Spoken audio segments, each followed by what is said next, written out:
আপোনালোকৰ কাৰণে গুৰুত্বপূৰ্ণ ভিডিঅ' লৈ আহিছোঁ। সেইটো ভিডিঅ' হ'ল যিসকলে এইবাৰ হাই ছেকেণ্ডেৰী এক্সাম দিছে আৰু যিসকলে এইবাৰ ফেইল কৰিছে, এতিয়া কিন্তু সেইসকলে ৰিএডমিশ্যন কৰিব লাগিব সুযোগ পৰ্টেলৰ সৈতে। কেনেকুৱাকৈ আপোনালোকে সুযোগ পৰ্টেলৰ সৈতে ৰিএডমিশ্যন কৰিব আৰু আপোনালোকৰ এডমিশ্যন ফিজ কিমান টকা হ'ব আৰু আপোনালোকে ইয়াত কি ছাবজেক্ট ল'ব পাৰিব, আপোনালোকৰ আগৰ যিটো ছাবজেক্ট আছিল আপোনালোকে ইয়াত এইটো ছাবজেক্ট ল'বই লাগিব নেকি, মই আজি এইটো ভিডিঅ'ত সুযোগ পৰ্টেলৰ সম্পূৰ্ণ প্ৰচেছ ষ্টেপ বাই ষ্টেপ জনাই দি আছোঁ। আপোনালোকে জানিবলৈ হ'লে ভিডিঅ'টো সম্পূৰ্ণকৈ চাই ল'ব, স্কিপ নকৰাকৈ। আৰু যদি আপোনালোকে মোৰ চেনেলত নিউ হয়, মোৰ চেনেলটো ছাবস্ক্ৰাইব কৰি ৰাখি দিব নতুন নতুন ভিডিঅ' পাবলৈ হ'লে। এতিয়া যিসকলে এইবাৰ হাই ছেকেণ্ডেৰী এক্সাম দিছে আৰু ফেইল কৰিছে, এতিয়া কিন্তু আপোনালোকে অনলাইনতে ৰিএডমিশ্যন কৰিব লাগিব। আগত যেনেকুৱাকৈ অফলাইনতে আপোনালোকৰ ৰিএডমিশ্যন হৈ গৈছে আপোনালোকৰ কলেজত গ'লে, এতিয়া কিন্তু আৰু আপোনালোকৰ ৰিএডমিশ্যন অফলাইনত নহ'ব। এতিয়া কিন্তু আপোনালোকে অনলাইনতে ৰিএডমিশ্যন কৰিব লাগিব। যিহেতু লাষ্ট ডেট দিয়া হৈছে 24 তাৰিখ, সেইকাৰণে যদি আপোনালোকে ফেইল কৰিছে, আপোনালোকে এতিয়াও ৰিএডমিশ্যন কৰা নাই, তেনেহ'লে আপোনালোকে আজিয়ে ৰিএডমিশ্যন কৰি লওক, নহ'লে কিন্তু আপোনালোকে আৰু পিছত কৰিব নোৱাৰিব। এতিয়া আপোনালোকে ধৰি লওক আপোনালোকে মেট্ৰিক বা ফাৰ্ষ্ট ইয়েৰ দিছে, আপোনালোকে গেপ 3 বছৰ 4 বছৰ দিছে, কেনেকুৱাকৈ আপোনালোকে ৰিএডমিশ্যন কৰিব লাগিব, আজি এইটো ভিডিঅ'ত সম্পূৰ্ণ প্ৰচেছ জনাই দিয়া হ'ব। সম্পূৰ্ণ ভিডিঅ' চাই ল'ব, স্কিপ নকৰাকৈ। বেছি কিন্তু সময় নাই, লাষ্ট ডেট দিয়া হৈছে 25 তাৰিখ। এতিয়া কিন্তু যিসকলে এতিয়াও ৰিএডমিশ্যন কৰা নাই, আপোনালোকে আজিয়ে ৰিএডমিশ্যন কৰি ল'ব। মই কিন্তু আপোনাৰ সুবিধাৰ কাৰণে ৱেবছাইটৰ লিংকটো মোৰ ডিছক্ৰিপশ্যনত দি দিছোঁ, আপোনালোকে ডাইৰেক্ট ক্লিক কৰি ফাৰ্ষ্ট এইটো অপশ্যনত আহি যাব। যদি আপোনালোকে মোবাইলত অন কৰিছে, তেনেহ'লে আপোনালোকে ফাৰ্ষ্ট ইয়াত আপোনালোকৰ ব্ৰাউজাৰটো ডেস্কটপ ছাইট কৰি ল'ব। এতিয়া কিন্তু আপোনালোকৰ ওচৰত এইটো হোম পেজ অ'পেন হৈ যাব এনেকুৱাকৈ। এতিয়া যিসকলে ৰিএডমিশ্যন কৰিব, ইয়াত চাব, ইয়াত সকলো ছাৰ্ভিচ দিয়া আছে। আপোনালোকে ইয়াৰ পৰা ন'টিফিকেশ্যন চাব পাৰে যে কিমান তাৰিখ পৰ্যন্ত লাষ্ট ডেট দিয়া হৈছে আৰু আপোনালোকৰ ডকুমেণ্ট কি লাগিব আৰু মেৰিট লিষ্টটো কিমান তাৰিখে দিয়া হ'ব, আপোনালোকে এবাৰ ন'টিফিকেশ্যন চাই ল'ব। তাৰপিছত ইয়াত চাব দিয়া আছে ষ্টুডেণ্ট এপ্লাই। এতিয়া যিসকলে ৰিএডমিশ্যন কৰিব বিচাৰে, ইয়াত চাব দিয়া আছে ষ্টুডেণ্ট এপ্লাই। এতিয়া আপোনালোকে সেইটো অপশ্যনৰ ওপৰত এবাৰ ক্লিক কৰিব, ষ্টুডেণ্ট এপ্লাই। এতিয়া কিন্তু আপোনালোকৰ ওচৰত আৰু এটা নতুন পেজ ইয়াত অ'পেন হৈ যাব এনেকুৱাকৈ। এতিয়া আপোনালোকে ইয়াত চাব দিয়া থাকিব মোবাইল নম্বৰ, পাছৱাৰ্ড আৰু কেপচা।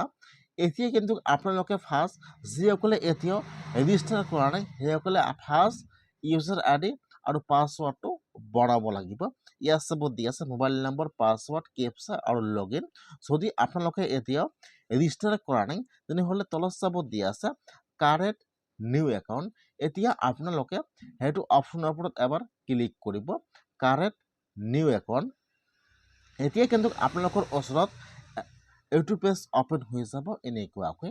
ফাৰ্ষ্ট চাব ইয়াত দিয়া থাকিব ৰেজিষ্ট্ৰেশ্যন নম্বৰ আৰু এইফালত চাব দিয়া আছে ছেশ্যন ইয়াৰ। যিসকলে হাই ছেকেণ্ডেৰীত 2বাৰ ফেইল কৰিছে আৰু ৰিএডমিশ্যন কৰিব বিচাৰে, এতিয়া কিন্তু আপোনালোক খালি কিন্তু নম্বৰ এটাই হয়, ৰেজিষ্ট্ৰেশ্যন নম্বৰ কিন্তু খালি এটাই হয়। আপোনালোকৰ নম্বৰটো সেইটো নম্বৰ কিন্তু আপোনালোকৰ নাপাল্টাই। আপোনালোকৰ যিটো ৰেজিষ্ট্ৰেশ্যন নম্বৰ আছে, আপোনাৰ নম্বৰটো কিন্তু এটাই থাকিব। হাই ছেকেণ্ডেৰীত বা হাই ছেকেণ্ডেৰী ফাৰ্ষ্ট ইয়েৰতে কিন্তু আপোনালোকৰ নম্বৰ সেইটোৱে থাকিব। সেইকাৰণে আপোনালোকে ইয়াত নম্বৰটো বহাই দিব। ইয়াত কিন্তু 2022ৰ পৰা 2025লৈকে ছেশ্যন ইয়াৰটো দিয়া আছে। যদি আপোনালোকে 2020ৰ বা 21ৰ হয়, তেনেহ'লে কিন্তু আপোনালোকে আপোনালোকৰ স্কুল বা কলেজত যাই যোগাযোগ কৰিব লাগিব।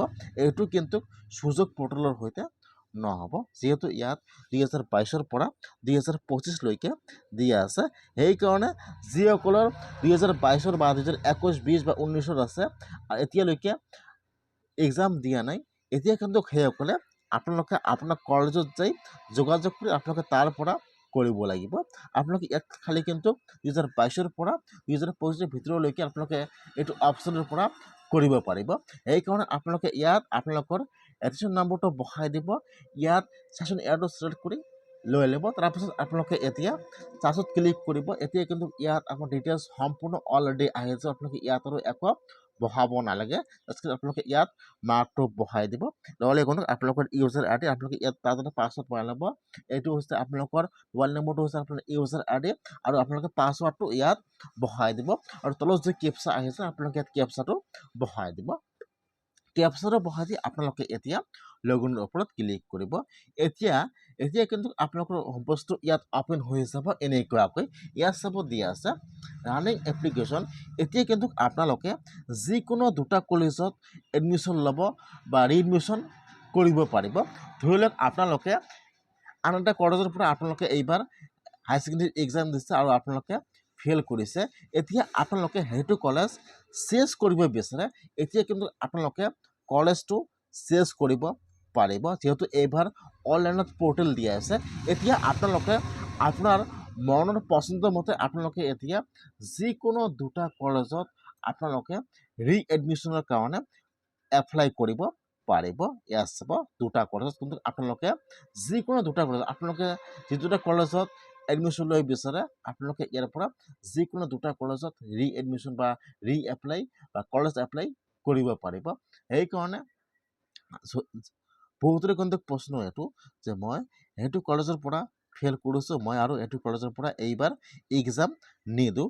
আপোনালোকে এতিয়া কলেজটো চেঞ্জ কৰিব পাৰিব। সেইকাৰণে আপোনালোকে যিকোনো দুটা কলেজত ৰিএপ্লাই কৰিব পাৰিব। এতিয়া আপোনালোকে এপ্লাইত ক্লিক কৰিব। এতিয়া আপোনালোকে আপোনালোকৰ মনৰ পচন্দ মতে আপোনালোকে ইয়াত কলেজৰ নামটো বা আপোনালোকে যিটো কলেজত এডমিশ্যন লৈ বিচাৰে এতিয়া আপোনালোকে ইয়াত কলেজৰ নামটো চাৰ্চ কৰিব। তাৰপিছত ইয়াত কলেজৰ নামবোৰ আহি যাব এনেকুৱাকৈ। ইয়াত চাব দিয়া আছে আৰ্টছ এণ্ড ছায়েন্স।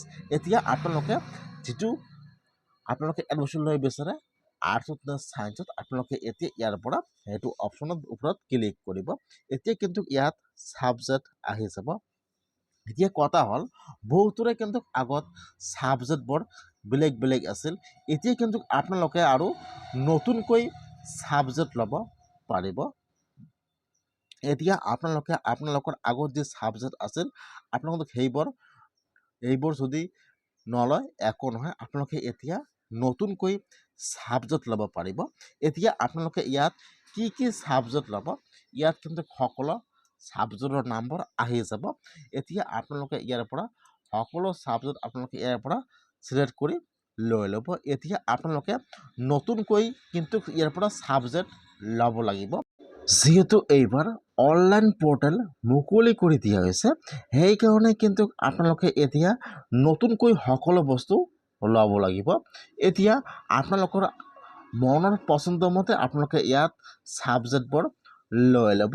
ইয়াত কিন্তু সকলো আপোনাক ছিলেক্ট কৰি লৈ এতিয়া আপোনালোকে এপ্লাইৰ ওপৰত ক্লিক কৰিব। বহুতৰে কিন্তু সেইটো প্ৰশ্ন আছিল যে মোৰ আগত হায়াৰ ছেকেণ্ডেৰীত এইবিলাক ছাবজেক্ট আছিল, এতিয়া যদি ছাবজেক্ট চেঞ্জ হয় কোনো হ'ব নেকি? যিহেতু এতিয়া অনলাইন পৰ্টেল মুকলি কৰি দিয়া হৈছে এতিয়া কিন্তু আপোনালোকে আৰু আগৰ ছাবজেক্টবোৰ ল'ব নালাগে বা আপোনালোকে আগৰ ছাবজেক্টবোৰ ইয়াৰ পৰা ল'ব নোৱাৰিব। এতিয়া আপোনালোকে সকলো বস্তু নতুনকৈ ল'ব লাগিব, যেনেকুৱাকৈ ছাবজেক্ট, যেনেকুৱাকৈ কলেজ। আপোনালোকে আন এটা কলেজৰ পৰা এইবাৰ ফেইল কৰিছে, এতিয়া আপোনালোকে কলেজটো চেঞ্জ কৰিব। এতিয়া আপোনালোকে আন এটা কলেজত ল'ব পাৰিব। ইয়াত কিন্তু বৰ্তমান এইটো সুবিধা প্ৰদান কৰিছে সুযোগ পৰ্টেলে। এতিয়া আপোনালোকে আপোনালোকৰ মন পচন্দ মতে ছাবজেক্ট ল'ব আৰু আপোনালোকে কলেজটো চেঞ্জ কৰিব বাবে যে মই এইটো কলেজৰ পৰা এক্সাম দিলে মোৰ এইবাৰ ৰিজাল্টটো ভাল হ'ব, মই এইবাৰ কলেজটো চেঞ্জ কৰিম। এতিয়া কিন্তু আপোনালোকে সুযোগ পৰ্টেলৰ সৈতে সকলো বস্তু আপোনালোকে ইয়াত ল'ব পাৰিব। এতিয়া কথা হ'ল যে এইবাৰ ফিজ কিমান টকা হ'ব বা যিসকলে ৰিএডমিশ্যন কৰি আছে ফেইল কৰা ল'ৰা ছোৱালীবিলাকে এতিয়া ফিজ কিমান টকা দিব লাগিব যিহেতু এতিয়াও ফিজৰ ইয়াত কোনো অফিচিয়েলি আপডেট অহা নাই যে আপোনালোকৰ কিমান টকা ফিজ হ'ব পাৰে এতিয়া আপোনালোকে ইয়াত যিবোৰ ছাবজেক্ট ল'ব এতিয়া কিন্তু আপোনালোকৰ ছাবজেক্ট অনুযায়ী আপোনালোকৰ ফিজটো হ'ব সেইকাৰণে যিবিলাক ছাবজেক্টৰ ফিজ বেছি হ'ব সেইকাৰণে কিন্তু এইটো কিমান টকা ফিজ বহুতে কমেণ্ট কৰিছে যে কিমান টকা ফিজ দিব লাগিব এতিয়া কিন্তু ফিজৰ ইয়াত অফিচিয়েলি আপডেট অহা নাই যে কিমান টকা ফিজ আপোনালোকে দিব লাগিব আপোনালোকে ফিজটো কিন্তু আপোনালোকৰ যেতিয়া কলেজত এডমিশ্যন হ'ব তাত কিন্তু আপোনালোকৰ ফিজটো তাত দিব লাগিব ইয়াত কিন্তু আপোনালোকে একো ফিজ আপোনালোকে ইয়াত একো পইচা দিব নালাগে জাষ্ট খালি ইয়াত আপোনালোকে কলেজত ৰিএডমিশ্যনৰ কাৰণে কলেজ এপ্লাই কৰি আছে যেতিয়া আপোনালোকৰ কলেজত